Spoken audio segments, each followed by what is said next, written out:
Alright, so we're going to go through the review as is, so if you missed anything in class, you can pick it up here. Problem number 1 says to find one positive and one negative coterminal angle of 312. Well, to find coterminal angles, you've got to go all the way around the circle. So that's 672 degrees when I go to the positive. And of course, we also want to subtract 360, which gives us negative 48. Problem number 2. We have this right triangle, and it's not marked as a right triangle on C, but it should have been. And we got 724. So the first thing we have to do is we have to find what the hypotenuse is so we can find the 6 trig functions. So when I do this, I get 625 equals c squared. Square root, c equals 25. And angle A is over here, which means when we go through this, 25 is the hypotenuse, 24 is the opposite of A, which leaves 7 to be the adjacent. So when we go through this, we're going to have the sine of angle A, the cosine of angle A, and the tangent of angle A. The sine is equal to the opposite over the hypotenuse. The opposite is 24. The hypotenuse is 25. For the cosine, we have the adjacent over the hypotenuse, which is 7 over 25. And the tangent, we have the opposite over the adjacent, which is 24 over 7. Since we need all 6, the other 3 are simply the reciprocal of the first 3. So we have 25 over 24, 25 over 7, and 7 over 24.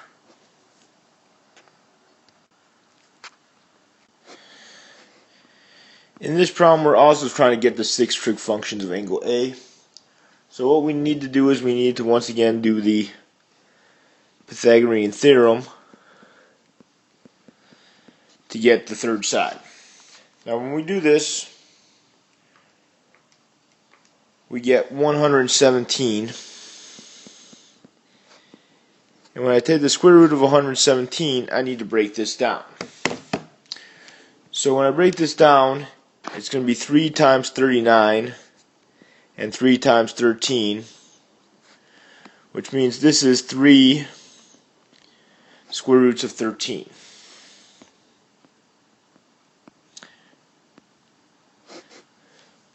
So when I do this, I once again have to mark my hypotenuse, my opposite, and my adjacent.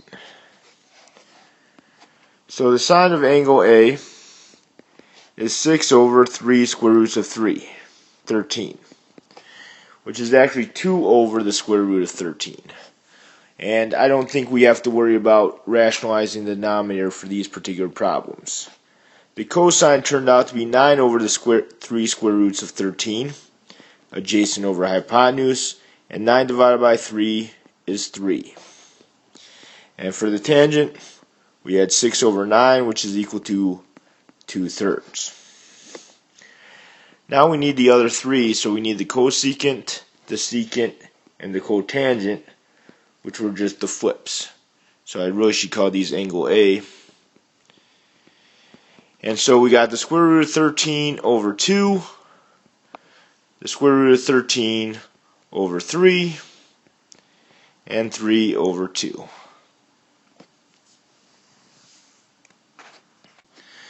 Alright, so we're given the cosecant of theta, but I don't really like the cosecant of theta.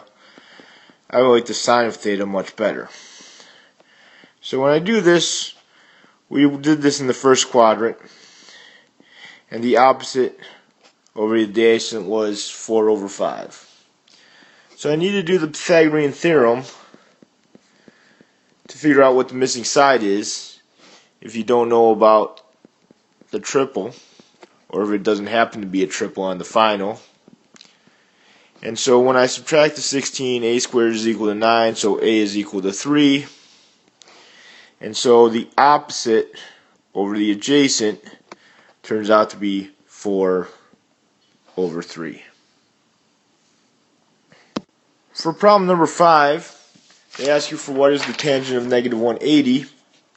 And so you're just going to put that in your calculator, and as long as you're in degree, you'll find the answer to be 0. Alright, the next problem asks for when the cosine is equal to 0 in the first unit circle. So when I do the inverse cosine of 0 on my calculator, it tells me that the answer is 90. Now, of course, the cosine being equal to 0 at 90 means that this point over here is at 0, 1 because the x value is 0. But if I go down, this point is also at 0, negative 1, so I need to include that angle, which is 270. Now for part B, it asks for what is the secant whose cosine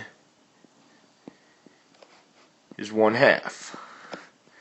Because these two things are reciprocals, it's very easy for us to come up with the answer to be the reciprocal of 1/2, which is 2. I'm going to end this first video here and do the second half on the next video for chapter number 4,